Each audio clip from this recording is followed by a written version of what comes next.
If you have some moronic, insane, fringe, moral, and political views, you're probably not going to win widespread support for your position unless you can hijack someone else's position and attach it to your moronic, insane, fringe, moral, and political views.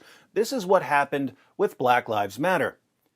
Members of African American Council are booed as they tell protesters in Seattle's autonomous zone that they've hijacked the Black Lives Matter movement by pushing other causes like higher taxes for Amazon. Lawrence Fox says Black Lives Matter has been hijacked by cynical left wing. Black Lives Matter protests hijacked by extremists intent on violence, Boris Johnson claims.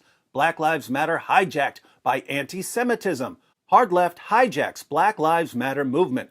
Major brands are turning away from Black Lives Matter as group gets hijacked by radical causes.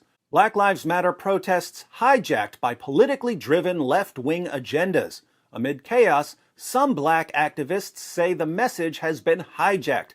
Crooks hijack Black Lives Matter to spread zombie malware. Black Lives Matter protest canceled because of far-right hijack. Is there anyone who hasn't hijacked Black Lives Matter?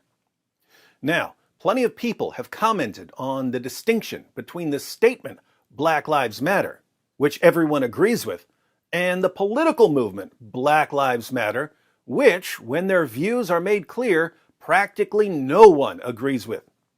I'm not going to discuss this distinction much here because I'm more interested in the form of manipulation that's being used. Happens all the time. If you see a commercial with a beautiful woman eating a burger from some restaurant and all of a sudden you want to try that burger, you been had. A beautiful woman being paid piles of money to eat a burger for a commercial has nothing to do with whether that burger is better than any other burger. But advertisers know that if they can connect this thing that you haven't tried with this other thing that you definitely like, you're more likely to try the thing. The result is that things you haven't tried are constantly being associated with things you like. All the things are constantly being connected to all the other things. Now, that's usually harmless enough. But what happens when something you really like is connected to something you would otherwise absolutely despise? Even more, what happens when something that no one is going to object to is connected to something that almost everyone would otherwise object to? No one in recent history has done this more successfully than the political movement Black Lives Matter. So, let's see how they do it, since that will help us avoid being manipulated when other people use the same tactic. Here's how it works. Excuse me, sir, but I have a simple question for you. All I need is a quick yes or no. Do you agree that capitalism must be annihilated and replaced by a race-based socialism? That the traditional Western nuclear family must be dismantled? That police must be abolished? That all jails and prisons must be shut down? That all drugs must be legalized? That the government must pay reparations to anyone who has previously been convicted of drug offenses? And that Black Lives Matter? Well, I agree with that last part, but that's not what I asked you, sir. This is a simple yes or no question, so you need to give a simple yes or no answer. Do you agree that capitalism must be annihilated and replaced by a race-based socialism, that the traditional Western nuclear family must be dismantled, that police must be abolished, that all jails and prisons must be shut down, that all drugs must be legalized, that the government must pay reparations to anyone who has previously been convicted of drug offenses, and that Black Lives Matter? Look, I can't give a yes or no answer to something like that. Yes, hello. I was just talking to one of your employees, and you're not going to believe this, but he doesn't agree with me that Black Lives Matter. Whoa, that's not what I said. I gave him a simple yes or no question about whether Black Lives Matter. And he wouldn't even answer yes to my simple question. It's not what happened. Oh, so he's going to be fired? That's a good start, but it's not good enough.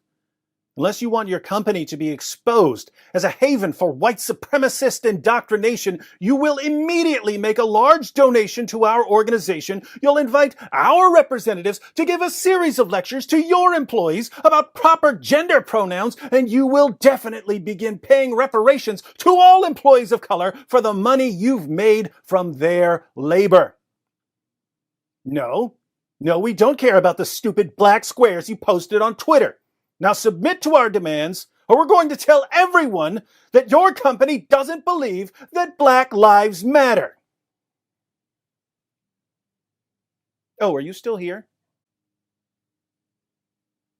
Look, racist for the camera.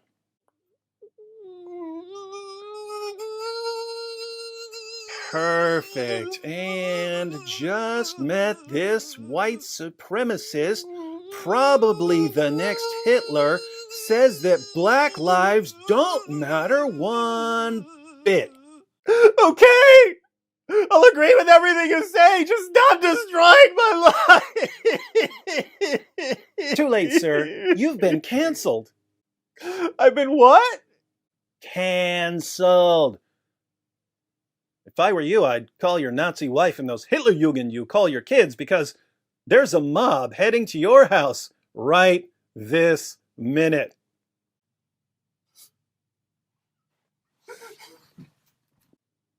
I feel so powerful right now. And that's how it's done. The reason I'm pointing this out is that every adherent of every insane political position in the world has been taking notes for the past several weeks. They now know that people are so utterly spineless that they'll agree to anything, no matter how absurd, no matter how sick and twisted, as long as it's attached to something that they can't deny. So we're going to be seeing more of this. We're going to be seeing Marxists and white supremacists and anarchists attaching their insane positions to ideas and feelings that have nothing to do with their insane positions in order to protect their insane positions from criticism. It's the Trojan Horse 2.0. How do you defeat it? 1, learn all of the main tactics people are using to manipulate other people. 2, when you see someone using one of these tactics, call them out for it. 3, when you see someone falling for one of these tactics, show them how they're being manipulated. Most people don't like being manipulated, so if you show them that there are entire ideologies that rely primarily on manipulation as a means of expansion, people will grow increasingly suspicious of these ideologies. And 4, if you show someone that they're being manipulated and they don't seem to care, like actors and actresses on Twitter, then mock them for their gullibility and cowardice. The cure for mass manipulation and indoctrination is an informed population of free people. So, stay informed, stay free.